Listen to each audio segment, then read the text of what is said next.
this filter capacitor out. That ain't gonna pull off there, guys. It's just gonna be full of wax.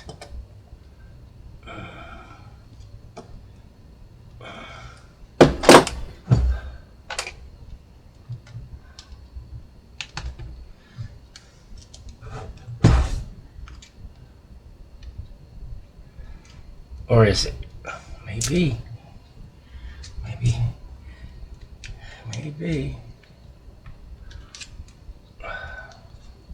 Yes, sirree. What the hell?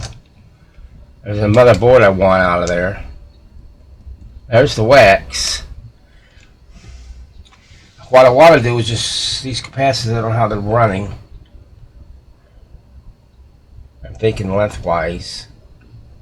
Just take out a couple of them and then put the capacitors, new ones in there, and leave most of the wax in there is what I want to try to do. But I got to go outside, find a container to melt this wax. I started melting the wax out of this block here. Filter condenser. I like to keep about 2, maybe 3 of these in here and take out 3. Just leave these in here, cut them down. Here's the part that was in there, and it was on cushions, felt of some type, laying in there like so, or what. There's a couple of those that was in there.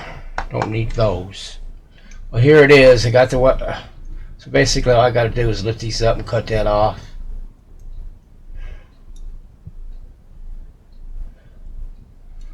And connect my, because I need these terminals. Kind of bent that one when I grabbed a hold of that terminal.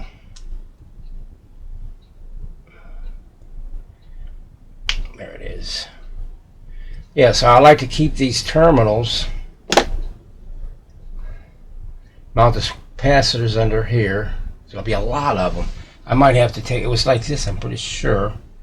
But if I could turn it even this way, by taking maybe 3 of those out, I don't know yet.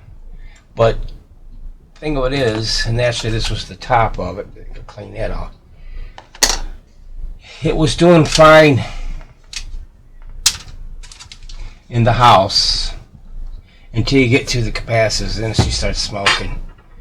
So I have to take it outside. At least, you know, it's nice, it's wax, and it's not that tar. If it was tar, I would really go some other route, I think. I do not want to mess with a block like this, full of tar.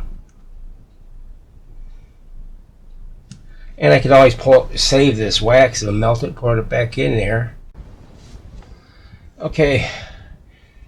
This block here for the condensers, filter condensers, there was 6 of these in here, various thicknesses for, you know, the various values. So I got it all melted out of there. I had to put it in the oven outside, and because it's just heating, it just didn't get it. He had to put it in the. So it all came out. This came apart, but I was able to ping them back over. And see, they went this way, so there was 6 of them. 2 of them I got downstairs outside. But I think that's going to do it for the. See, I marked the X for how it went. It's more or less like that, so I want to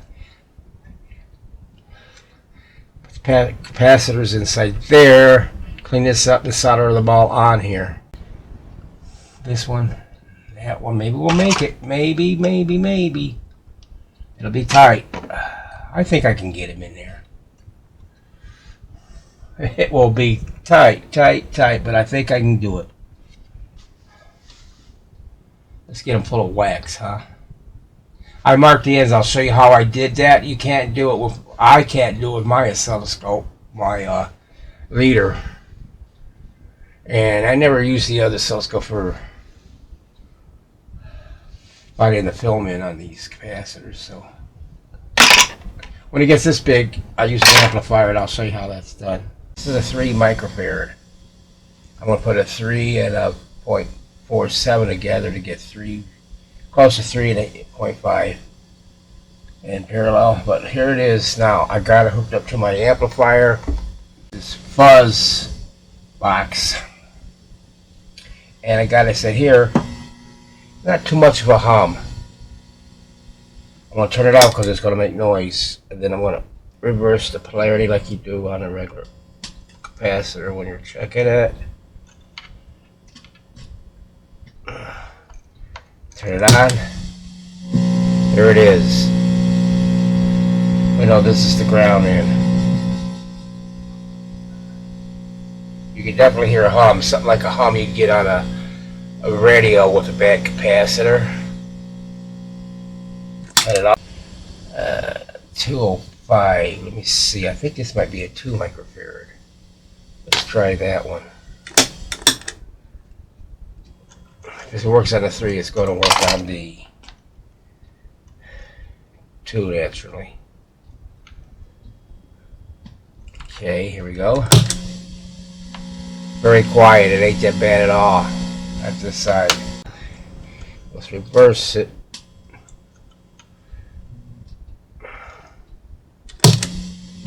There you go. See. And we can go with I think these might be 0.047s. I mean 0.47. This one you can pick up on the. See, I got it marked from the oscilloscope. So we'll just reverse it first. This is 0.47. Okay.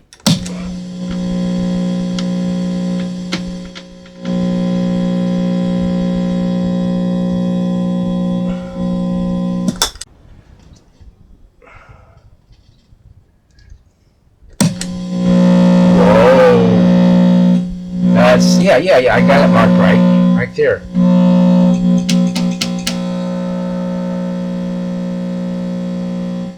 So one more time. If I get it on there. It's tiny little clips, but they do the job. Okay. Yeah, not so loud. So I marked the foil in on that one. And we'll continue on with all the rest of these. There they are. They're all ready. After ready. So I just thought I'd show you that. It's a good way to find that foil in. Okay, I got this filter condenser all finished here.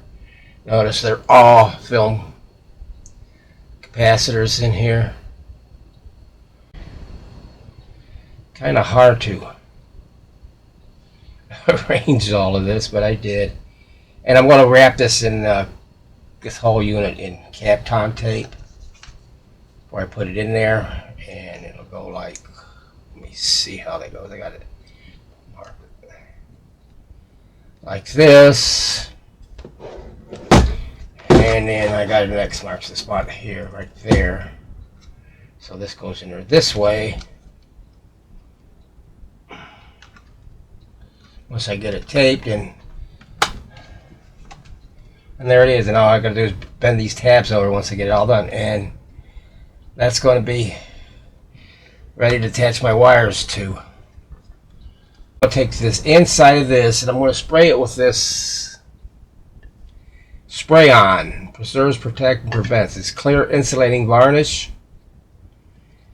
So I'll tape this off over here on the sides, and then just insulate the inside of that capacitor, because I had to cut out a little bit more for this to fit. But yeah, I've used this on something before, and I've forgot. The whole can practically. So yeah, that's it. Get this in there, bend the tabs, put it back in there and bend the tabs, hopefully they don't break off, and then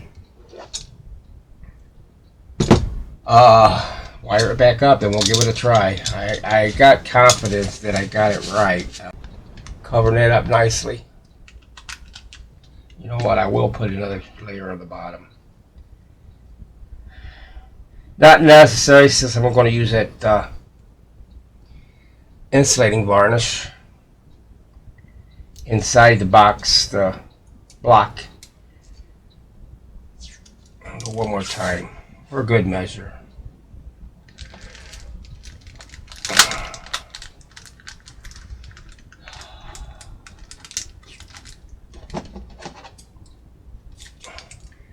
This is going to be in there, and it ain't going to ever have to be touched again forever.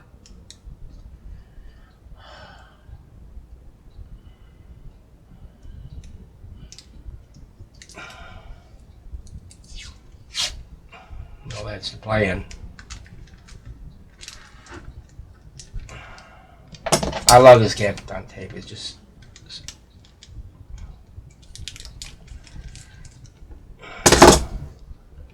and then one more wrap around the side.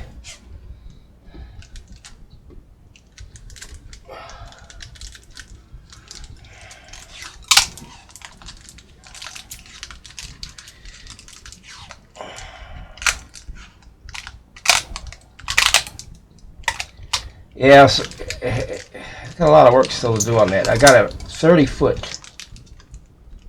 fiberglass pole that I'm using to mount these that whip antenna on, and I get that SWR right on that thing. I think I'll pick up channels on that I didn't think I could.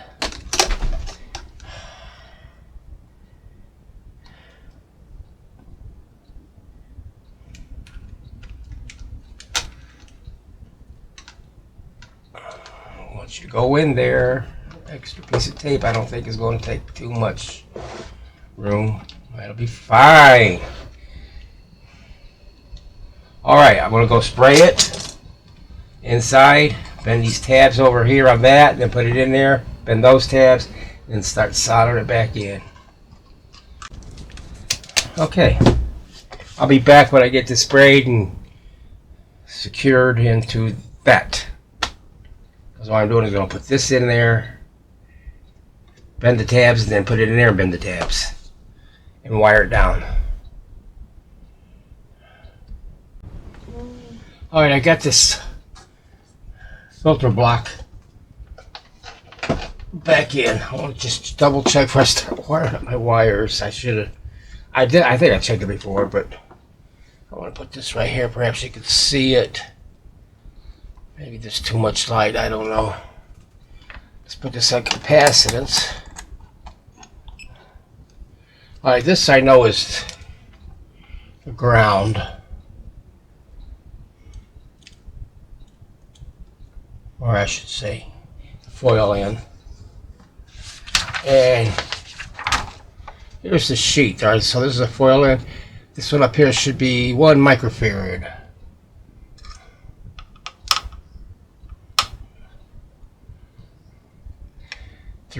What?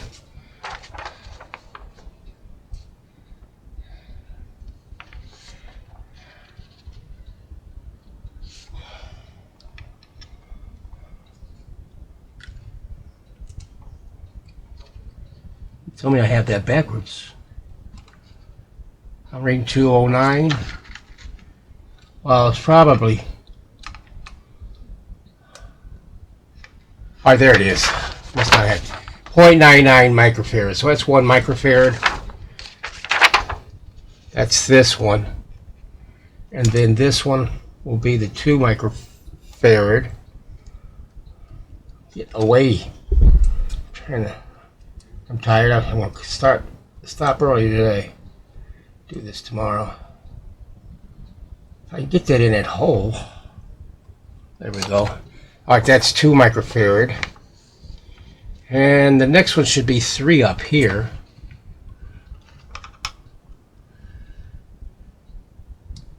.99, good, that's it.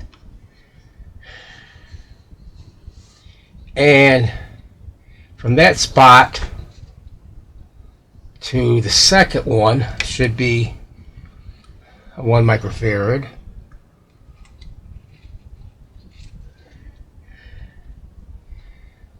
Nanofarads, 999. See, one mirror, that'd be 1,000, yeah, so that would be right. Okay, we checked the 2, checked the 3. Did we check the 3? I'm sure we did. Now this one here, from this one to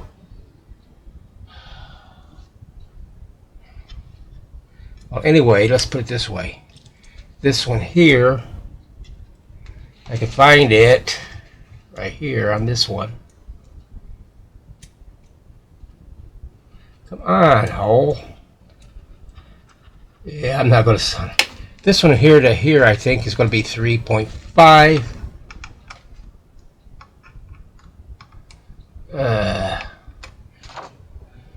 And bad connection. 3.4, good. I don't know why this. Okay. And then from here to there, middle to middle, should be. It's 3.5 and 3.5 in series, so that should be like half, about 1.7 or something. 1.7. Yeah, so it's all hooked up correct. According to this, hopefully this is right. So I got my, I call the filter condenser back in here. All the wires soldered back in. The new cloth power cording spot, and like I say, you see the capacitors in there, so they'll know that it's been replaced. New resistors on this. I kind of zip tied a few areas, and zip tied this one that I disconnected off the switch, the 110 side, because it will work on 110. And yeah, so it's zip tied. This is done. Okay. Antenna is outside. Slinky is hooked up with the ground wire going to a stake ground. Volume's down, it's powered on. I'm not going to go with it. See what kind of voltage we got to it. 120. Alright, let's turn the switch on. Make sure all these tubes are in place. I did clean the sockets, I cleaned the tuner. So let's see. Watch the DVT. And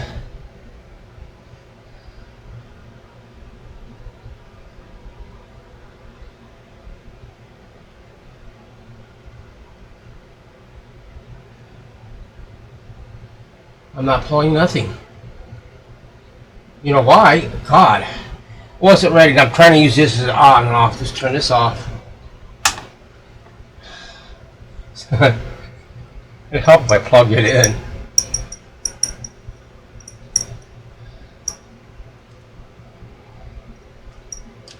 That was weird. That ain't weird. Alright, this is a polarized cord, so now let's do this again. We got 120.1. I'll power it on. There we go.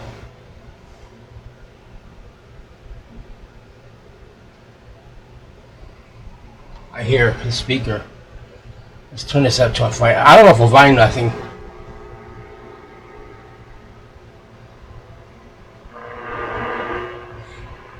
On AM this early in the morning.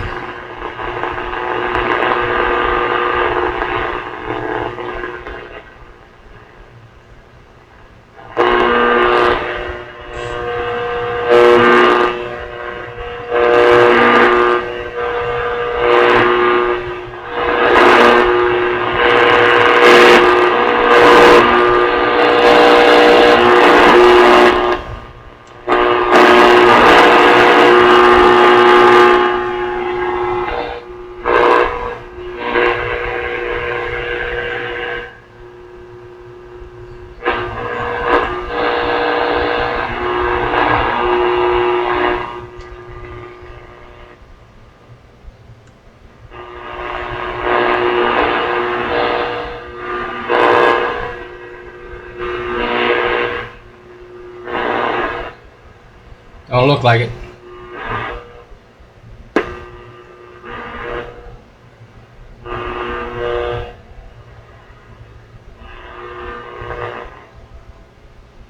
$45 I'm still pulling, so.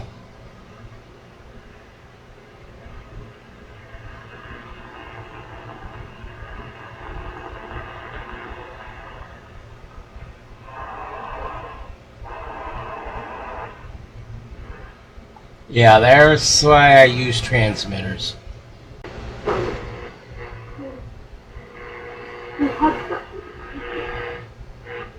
Sounds better because before, when I had the speaker here, I was getting interference from these tubes.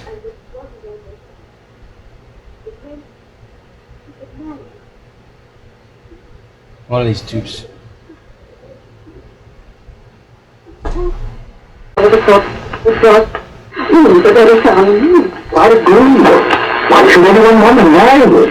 Speaker sounds a lot better now because I've got it farther away.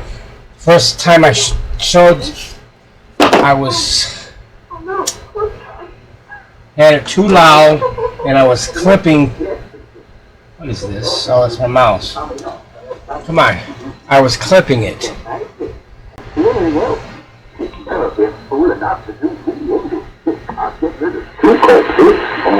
Sounds a lot better. And that's the transmitter because I'm not picking up any stations.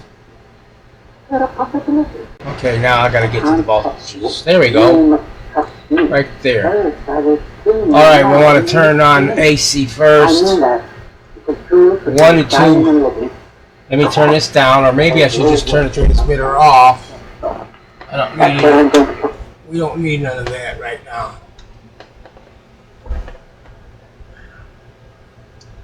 I don't know if the volume should be up. Whatever, we'll find out. Okay, 1 and 2 I should get 1.5 volts. That's a heater. And there'll be one here and here. Hope you can see the meter.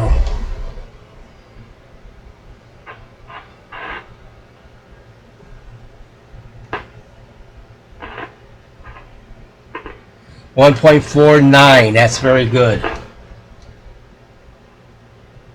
1.49 volts. Okay, 3 and 4 should be 2.25 volts.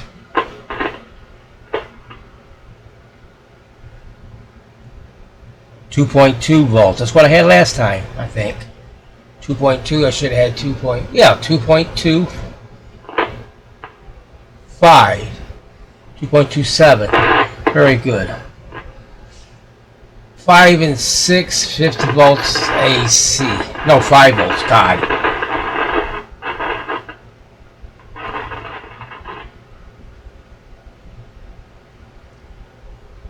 $4.9. That's good. Now we're going to go to the DC. Hope you can see it. Meter, all right. DC.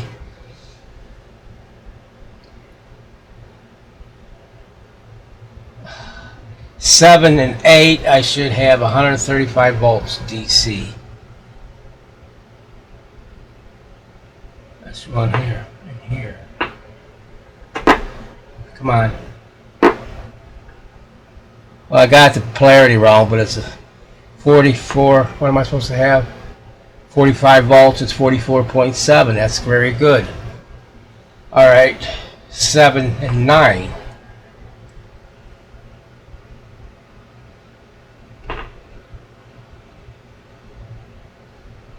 See, I should have how much on that one? 135. Come on, Kenneth.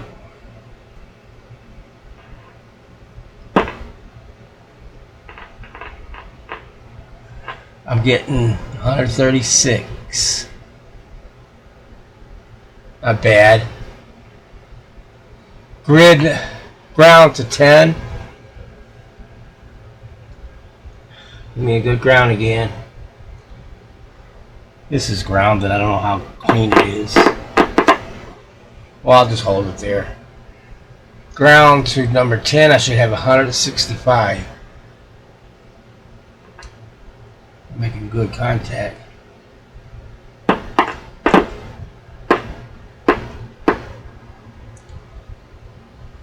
I'm not making good contact. There it is, 165, good, 165.5. That's good, approximately it says. Hey, stop that. 7 to 11, 9 volts DC.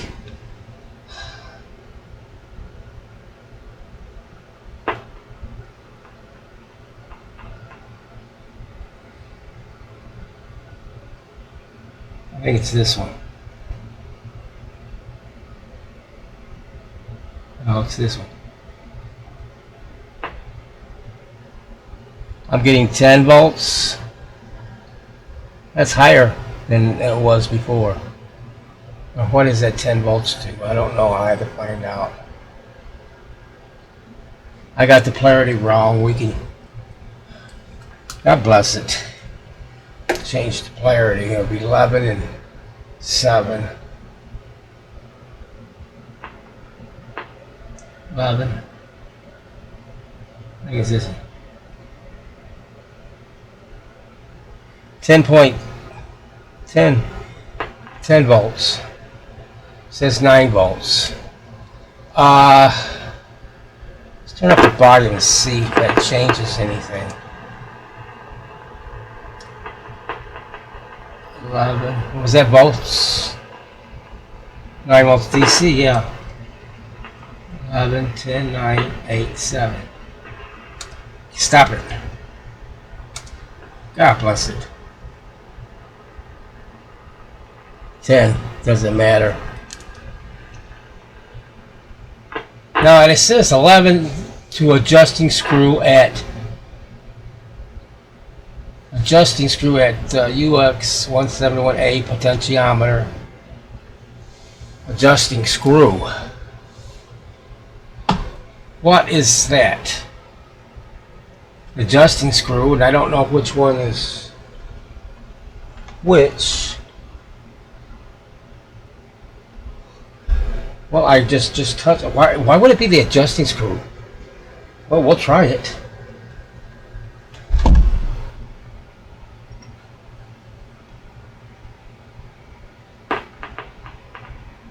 And what, number 11? We should get 30 volts.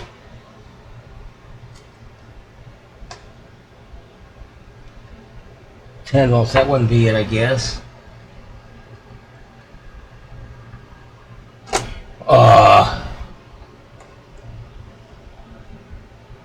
That ain't it. And what is it? The one way back in here? Yeah, there we go. 28. I got the polarity around 28.5, let's say. Should be 30. It's there. Everything is looking good. 9 volts, we're getting 10. And I don't know what that's for.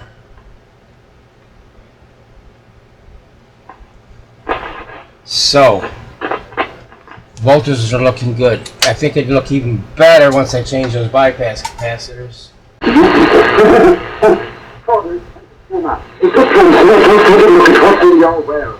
Well, the volume is working. Naturally, it's going to be not cutting it down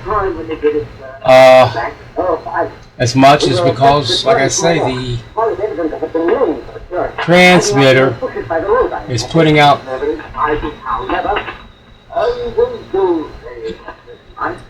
too much.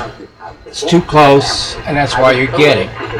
Because this is a TRF radio, and that's what matters. Let's bring it down a hair. Or 60.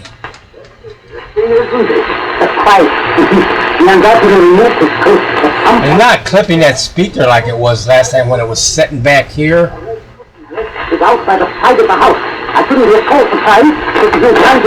It was rattling and everything because that was just distortion.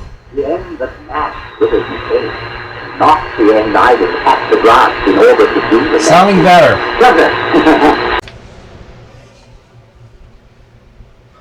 Alright, this is the detector here.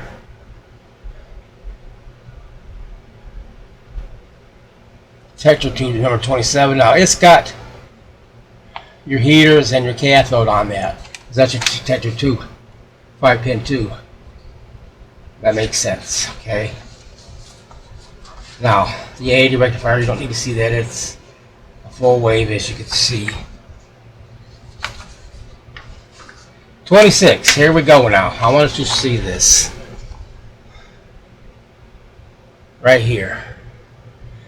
You got filament 1 and 4, and the plate is 2 and 3.